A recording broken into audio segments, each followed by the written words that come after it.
নমস্কার বন্ধুরা, আমরা আবারও আজকে চলে এসেছি আজকে নতুন কিছু রেসিপি নিয়ে আমাদের শেফ দত্তার কিচেনে। আসুন দেখে নেওয়া যাক আজকের নতুন রেসিপি। আজকের নতুন রেসিপিটা হচ্ছে অবশ্যই লতি দিয়ে। আমাদের আগের দিনের ভিডিওতে আমরা লতি দিয়ে একটা রেসিপি করেছিলাম যেটা মুরগির পা দিয়েছিল, কিন্তু আজকের লতির রেসিপিটা হবে চিংড়ি দিয়ে। আসুন দেখে নিই সেটা ট্রিকড। কিন্তু তার আগে আপনারা যারা আমার এই চ্যানেলে নতুন আছেন তারা অবশ্যই আমার চ্যানেলটিকে সাবস্ক্রাইব, লাইক, কমেন্ট এবং বেল আইকনটিতে অবশ্যই প্রেস করে দেবেন। এবং যারা পুরনো আছেন তারা অবশ্যই ভিডিওটি দেখবেন। ভিডিওটি ভালো লাগলে অবশ্যই আপনারা বাড়িতে বানাবেন, সবাইকে খুশি করবেন বানিয়ে খাইয়ে, বাড়ির সদস্যকে। আপনারা সকলেই বাড়িতে থাকবেন, সুস্থ থাকবেন এবং লকডাউন পালন করবেন। চলুন আসুন দেখে নেওয়া যাক আজকে নতুন রেসিপি শেফ দত্তার কিচেনে। প্রথমে আমরা কড়াইতে সর্ষের তেল ইউজ করব। তেল গরম হয়ে যাওয়ার পর আমরা এক এক করে কাঁচা লঙ্কা চেরা ইউজ করে এটা আমরা নেড়ে নেবো। এবার আমরা লঙ্কাটা হয়ে যাওয়ার একটু পরেই আমরা কালো জিরে ইউজ করব। এবার আমরা কালো জিরেটা হতে হতে আমরা রসুন থেতোটা পুরোটা আমরা দিয়ে দেবো এবং দেওয়ার পরে আমরা এটা এইভাবে নেড়ে হালকা ফ্রাই হওয়ার জন্য এটা রেডি করব। আমরা এটা ততক্ষণ ফ্রাই করব যতক্ষণ না আমাদের রসুনটা হালকা ব্রাউন কালার হয়ে আসছে, গার্লিকটা বার্ন গার্লিকের মতো দেখতে যাবে। ফ্লেভারটা কাঁচা লঙ্কা এবং রসুনের উভয়ের আসতে হবে। এবার আমরা একে একে করে চিংড়ি মাছটা পুরোটাই দিয়ে দেবো। এইভাবে এটা ফ্রাই হবে। চিংড়ি মাছটা ফ্রাই হতে হতে লালচে রং যখন চলে আসবে, আমাদের চিংড়িটা যখন এরকম প্রায় ফ্রাই হয়ে আসবে, তখন আমরা এক এক করে এতে লতি ইউজ করব। লতিটা পুরোপুরি ঢেলে দেবো।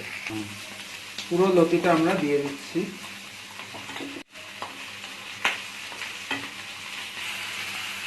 আমরা লতিটা দিয়ে এইভাবে আমরা আস্তে আস্তে করে নাড়বো এবং নাড়তে নাড়তে আমরা এতে এক এক করে নুন, হলুদ যেটা যেটা লাগবে আমরা দিয়ে দেবো।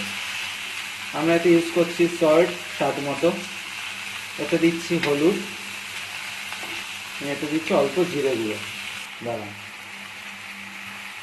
এটা আমরা ততক্ষণ নাড়বো যতক্ষণ না একটুখানি নুন হলুদটা মিশে না যায়, এবং মিশে যাওয়ার সঙ্গে সঙ্গে এটা আমরা একটা কভার দিয়ে এটা আমাদের লতিটা প্রায় এরকম পরিস্থিতিতে যখন চলে আসবে, আমরা এটাকে হালকা হালকা করে ভেঙে দেবো। যতটা সম্ভব পারবো আমরা এটাকে ভেঙে দেওয়ার চেষ্টা করবো। এইভাবে চিংড়ি এবং লতিটা উভয়ই একত্রে মিলে যেতে থাকবে। আপনারা চাইলে এতে খানিকটা চিনি ইউজ করতে পারেন। এইভাবে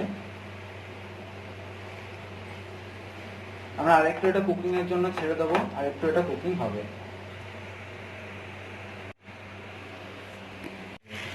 তো আমাদের লতি রেডি হয়ে গেছে, এই রূপে চলে আসবে লতি চিংড়ি। তো আমরা এটা গ্যাসটা আবার অফ করে দিচ্ছি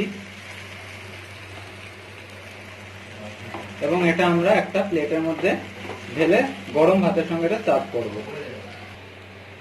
তো আমরা এটা এইভাবে প্লেটে এটা সুন্দর করে সার্ভ করব।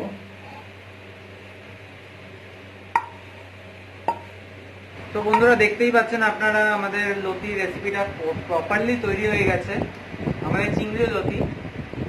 পুরো ভিডিওটা আপনারা দেখুন, কেমন লাগলো জানান। লাইক, কমেন্ট, শেয়ার অবশ্যই করবেন। যারা নতুন আছেন তারা অবশ্যই সাবস্ক্রাইব বাটনটা টিপে দেবেন এবং বেল আইকনটা প্রেস করে দেবেন। তো আবার দেখা হবে আপনাদের সাথে নতুন কোনো রেসিপি, নতুন কোনো ভিডিও নিয়ে।